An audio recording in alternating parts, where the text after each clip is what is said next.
Ahojte! Vítajte pri novom vlogu. Akurát idem z fitka. Rozhodla som sa, že chcem skúsiť menu Taco Belly, lebo mala som tam zo pár vecí a prehlasovala som, že Taco Bell je môj najobľúbenejší fast food v Amerike. Ale to sa zmenilo hneď, ako som prišla prvýkrát do Taco Bellu tento rok. Lebo mi tam, že absolútne nič nechutilo. Chcem tomu dať znova ďalšiu šancu. Tak som rozmýšľala nad tým, že teda pôjdem dneska ráno do Taco Bellu. Majú breakfast items, ktoré som že nikdy nemala. Poďte so mnou vyskúšať Taco Bell breakfast menu. Ako tak pozerám, tak tam majú nejaké že cheesy toasted breakfast burrito with bacon. A stojí to $2 a má to iba 350 kalórií. To vôbec neznie zle. A majú tam aj breakfast quesadilla. Aj nejaké kombo tam majú. Breakfast crunch wrap. Zaujímavé. Apparently v Taco Belli majú aj kávu. Mali by sme vyskúšať kávu z Taco Bellu? Majú, že Iced Cinnabon Delights kávu. OK, girly pops, poďte so mnou do Taco Bellu na raňajky. Mega sa teším. What can I get started for you today? Hi, could I please get the cheesy toasted breakfast burrito with bacon? A hash brown. So I'm gonna do the iced cinnamon coffee. Do you have different types of milk? We do not. We have one churn cream that we use. Oh, okay. I'm not gonna do the iced coffee then. That's it for me then, thank you. Actually, yeah, can I do a mild one? No, that's fine. Thank you very much. Have a good one. Woohoo! Taco Bell secured. Pomeramko a ideme sa napapať. Ježiš, ale akože vonia to dobre, takže mám v to dôveru. Dobre, musím ísť šoferovať, pardon. Chcela som robiť túto ochutnávku v aute, ale akurát som zaparkovala doma a moji landlordi odchádzajú a toto je ich auto hneď vedľa. Takže sa cítim strašne awkward to robiť proste tu na hneď vedľa nich, keď odchádzajú. Zmena plánov a idem si to proste zjesť hore do izby. Práve v tomto momente odišli. No ja práve ich vidím odchádzať. Nevadí, akože I am a little mad, lebo som to proste chcela robiť v aute, lebo proste všetci robia ochutnávky v aute, tak ja som chcela robiť ochutnávku v aute. Ale nevadí. OK. 3,88, burrito $2, hash brown to si stal, že 1,90. Takže dosť cheap akože na raňajky. Dobre, keď som sa pozerala na kalórie, tak proste 350 kalórií má to burrito a 160 kalórií má ten hash brown, čo akože not bad podľa mňa. Ten hash brown, tu máme burrito. Dali mi k tomu aj nejaký mild hot sauce. Čo sa týka ochutnávok, tak ja vôbec nie som podľa mňa človek, ktorý to vie proste validne zhodnotiť, pretože absolútne sa neviem vyjadrovať, ak ste si ešte nevšimli. Akože I will try my best. Chápem, prečo to burrito má iba 350 kalórií, ono to je reálne takéto maličké. This is her hash brown. Neviem, či úplne mám expertízu na hash browny. Je to, že crispy on the outside, soft on the inside, ale strašne je to oily. Ideme na hviezdu týchto raňajok, to je toto burrito. I mean, nothing too special. Je to proste iba burrito so slaninou a s vajcom a s nejakým syrom možno. Akože, I'm not that impressed. I mean, čakala som, že to bude horšie. Skúsim si dať na to tento mild hot sauce. Mením názor, s tým mild hot sauceom je to fakt dobré. Asi to je fakt iba proste takú toho hot sauce. Neviem, akože kebyže fakt nemám čo jesť a som fakt, že hladná a mám proste Taco Bell po ceste, tak toto breakfast burrito je jedno z tých dobrých options. A neviem, prečo som bola taká impressed s Taco Bellom môj prvý a druhý rok, lebo fakt to nie je akože it's nothing special, hej. Napríklad taký in and out, ten by som si dala, že hneď. Ale zajtra sme chceli ísť skúšať aj crumble cookies, takže podľa mňa toto bude taký celkovo, že ochutnávkový vlog. Asi z toho spravím teda dlhší vlog ako iba Taco Bell, lebo toto bolo celkom akože not impressive. Nie som vôbec proste impressed z tohto. Overall, tomuto burritu dávam tak 7 z 10. Hej, že akože nepoteší, neuškodí. A tomuto hash brownu, tým aký je fucking mastný a ani ho nezjem, by som mu dala 3 z 10. Ale akože není zlý, je fakt dobrý, crispy. Možno aj 4. 3,5. This bitch 3,5 z 10. This bitch, 7 z 10. Idem to dojesť a chystať sa do roboty. Ahojte! Pokazilo sa nám auto a sme v Portlande. Ja som akurát prišla po Dadu a nemáme, ako sa povie coolant po slovensky? Chladič, teda nie, že nefunguje, ale on nám tak líkuje, že my sme ho aj doplnili a on instantne proste sa vyparil, alebo ja neviem, čo sa s ním stalo. A mechanik, s ktorým sme akože kamošní, nám povedal, že máme to proste drivovať domov s full heat on a s otvorenými oknami. Takže that's what we're gonna do a bojím sa extrémnym spôsobom, ale akože hej, do it for the plot, lebo inak neviem, čo budeme robiť. Exciting!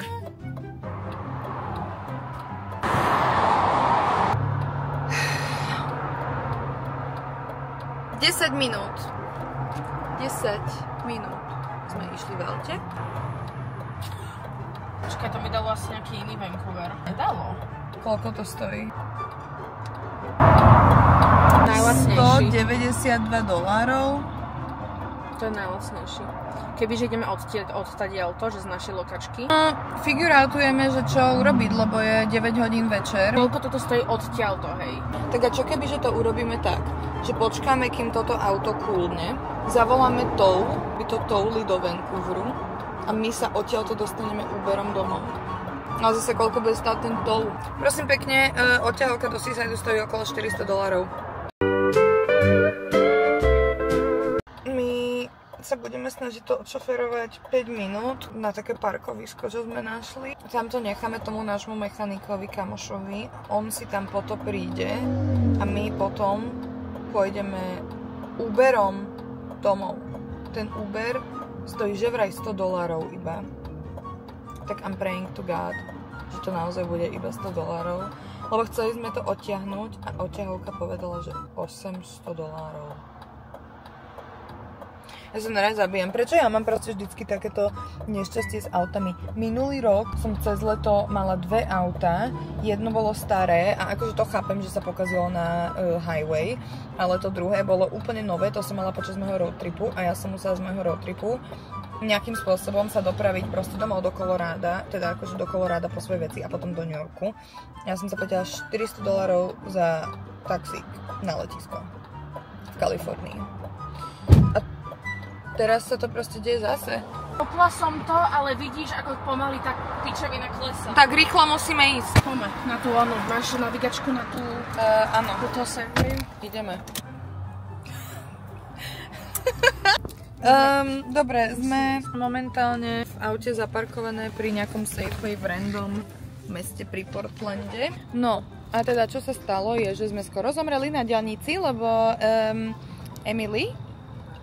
Ale už sme safe. A bereme si domov Uber. Za koľko? $93.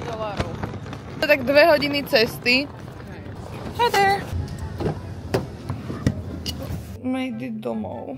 2 hodiny sme šli domov. Naše auto ostalo pri Portlande. Dúfam, že sa čoskoro dozvieme, že čo je s ním a že bude OK. Something always happens to me. Prečo ma Boh takto testuje? Ja už nechcem byť his warrior. Už sa mi nechce riešiť tieto veci, však sme tu kokos posledné 4 týždne tu sme a my ešte musíme riešiť, že zase sa niečo stalo s tým autom. Už ma to nebaví. Akože BMWčko, áno, BMWčko je super, flex, neviem čo všetko, ale presne tak, ako všetci vravia, tie parts na BMWčku sú strašne drahé. A vždy je s tými BMWčkami niečo. Mám averziu na Nissany a BMWčka, ďakujem. Koniec môjho TED Talku. Hi! Povedala som si, že budem k vám vždycky úprimná, že vám na týchto vlogoch budem vždycky ukazovať aj proste tú realitu toho žitia v Amerike, alebo teda toho pracovania v Amerike cez leto. No a ty kokos, let me tell you, čo ti dáva akože, aby som vás uviedla do obrazu. Ja žijem v tomto meste Seaside a vlastne najväčšia vec, za čo je vlastne Seaside asi známe, je to, že tu je každý rok jeden z najväčších, myslím si, že druhý najväčší volejbalový turnament na svete. Údajne, akože neviem, či sa mi chce tomu úplne veriť, lebo som sa to snažila si googliť a nič také som nenašla, ale jeden z najväčších volejbalových turnamentov na svete sa tu koná a ja robím v gastre, takže tento víkend je najdôležitejší, alebo teda tieto 4 dni od štvrtka do nedele sú najdôležitejšie dni celého roka. Čo ti dáva? Najprv to začalo včera, včera bol piatok, začalo to už vo štvrtok, ale ja som mala day off. A včera som ostala v robote, ty kokos, namiesto do 2:00, som tam bola, že do 7:00 večer, lebo bolo toľko ľudí. A tak som si akože nadrábala na časy, čož proste pre mňa, čo sa týka akože peniazí, super, ale pre mňa, čo sa týka energie, že není super. A dneska som mala ostať do 4:00, s tým, že akože som mala mať aj pauzu a tak ďalej. Normálne tak bolo veľa ľudí, že ja som sa ani na tú pauzu nedostala a robila som do 5:00. Ale akože takto. Ja som mohla ísť na tú pauzu, samozrejme, ale bolo tak veľa ľudí, že ja z tej spolupatričnosti proste mi to nedalo. Že teraz proste poviem všetkým, ako sme v takom flowe, že OK, sorry, tak ja si idem na svoju 30-minútovú pauzu, bye. Že ich tam proste nechám v štichu. Určite som to nechcela robiť, nie som proste taký typ človeka, ktorý by to robil. Takže vlastne long story short, ja som že dandan. Aby vás to pobavilo, že čo som dneska jedla, to bola, že mini yogurt bowl. To ani nebola moja taká usual proteínová yogurt bowl, ale to bola, že mini verzia, lebo som ráno nestíhala. Ja, čo som morning person, tak dneska som proste ledva vstala. A cez deň som si ani, akože ledva kávu som si vypila, ale ani som si nestihla vypiť. Reálne teraz som prišla domov, je 5 hodín. A ja som ju že teraz vypila. Zajtra je posledný deň toho turnamentu, hej. A zajtra robím od 7:45 do 10:45 ráno vo fucking palacinkách. To vám ešte musím ukázať moju robotu, čo tam robím. Akože je to v pohode, ale proste I hate it. Zároveň. Ja si rada robím palacinky s mojim tatkom doma, keď ide v telke Harry Potter a to je proste naša tradícia. Ale akože ja robím celé leto v mojej druhej robote proste palacinky a ja už mám takú averziu na to, že mňa to normálne mrzí, ale akože ja keď prídem domov, akože teraz normálne, že odkaz môjmu ocinovi, oci, ja keď prídem domov, tak ja už palacinky asi nikdy v živote nebudem robiť. Real shit. Ak si odo mňa niekto vypýta ešte palacinku s nutellou a s banánom, tak ma už proste klepne. No a zajtra tam robím 3 hodiny. A potom do 9:15 večer robím zase v tej reštaurácii. How excited am I? Potom, akože, bodaj by som mala proste day off. Lenže potom robím zase, akože celý týždeň. A najbližší day off mám až po štvrtok.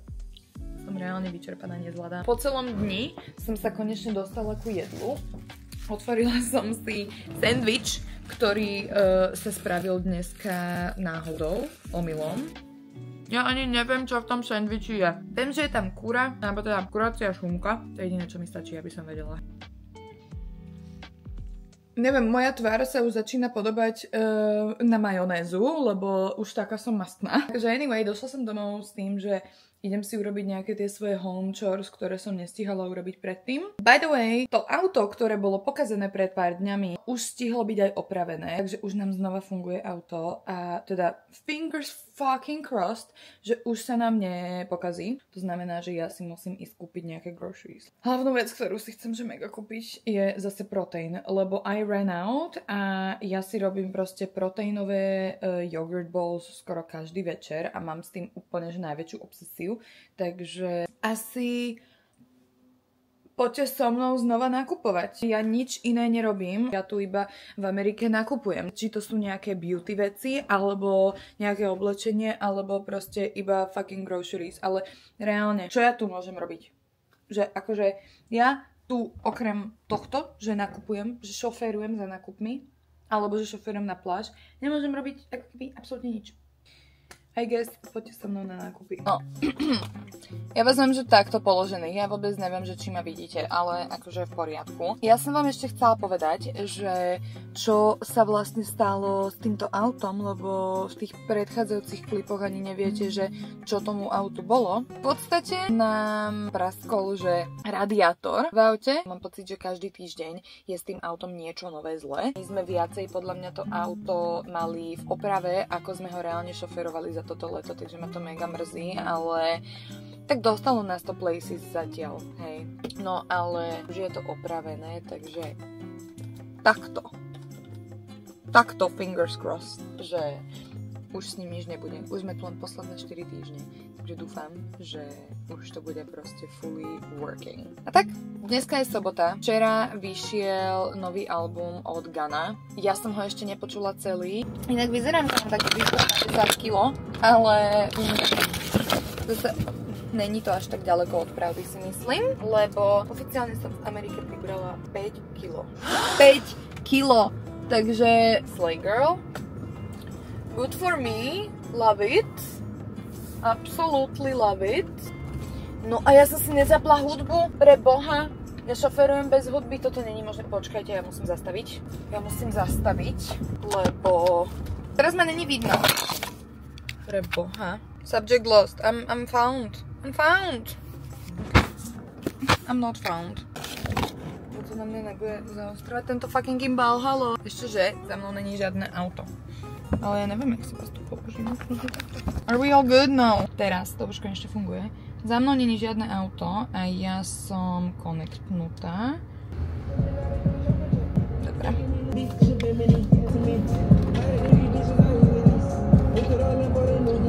Po tejto 15-20 minútovej ceste som konečne tu a ten proteín tu nie je. Sú tu akože všelijaké rôzne, ale ja mám rada túto značku Raw Nutrition. Mám od nich aj ten kreatín, ten je dosť fajn, ale nemajú tu ich proteín. Tu bol kedysi, minule keď som ho kupovala a není tu, takže neviem, že čo mám teraz robiť, lebo strašne proste mi sedel. Mi sadol ten proteín, tak som si chcela zobrať ten a oni ho tu že nikde nemajú. A tak, takže ja som sem prišla kvôli tomu a ani to tu nemajú. Bitches, I'm back! Sice som nenašla v tom Walmarte ten proteín a neviem, čo mám robiť. Kúpila som si ďalší jogurt, lebo ja fakt spotrebujem proste týždenne akože 1-2 takéto veľké jogurty. Do zásoby som si kúpila, inak tento oný stromček mi neskutočne vadí. No ale moji zlatí, ja som nenašla ten proteín, ale ja som aj tak v tom Walmarte nechala, že cez $20, no $25. Akože kúpila som si jednu vec, ktorú som bola podľa mňa akože veľmi influencnutá iba na základe influencera, hej. Nevedela som, že Alix Earl má svoj vlastný poppy drink. Poppy je prebiotic soda. To znamená, že teda by to malo mať nejaké dobré prebiotika alebo probiotika. Prebiotika. Neviem, aký je v tom rozdiel. No, ale teraz ako si o tom čítam, čo sa týka nejakého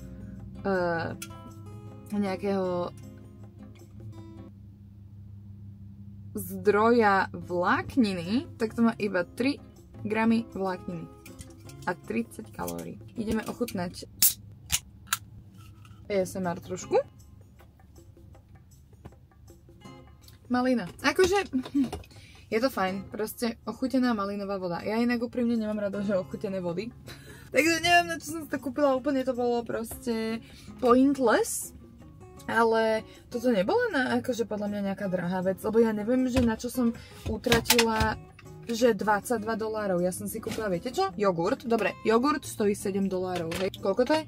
900 gramov, hej, že ani nie kilo. Stojí $7, hej. Doma kupujem kilo takéhoto gréckeho jogurtu za 4 € a hovorím si, že platím strašne veľa. Tu je to trošku inak. Moving on, kúpila som si, že toto, hej, že mrazenú zeleninu. Mrazené maliny. Takže ja neviem, že čo akože mohlo na tomto nákupe stať $25. Ale zobrala som si bloček asi prvýkrát v živote. No hento poppy stalo, že $2. Ten jogurt stal hej 7 a Ne! Ja sa zabijem. Mohli hen tie maliny stať $8? Mohli? Reálne, že tento balík malín stojí, že $8. Si robíte na mňa. Teda srandu. Čo?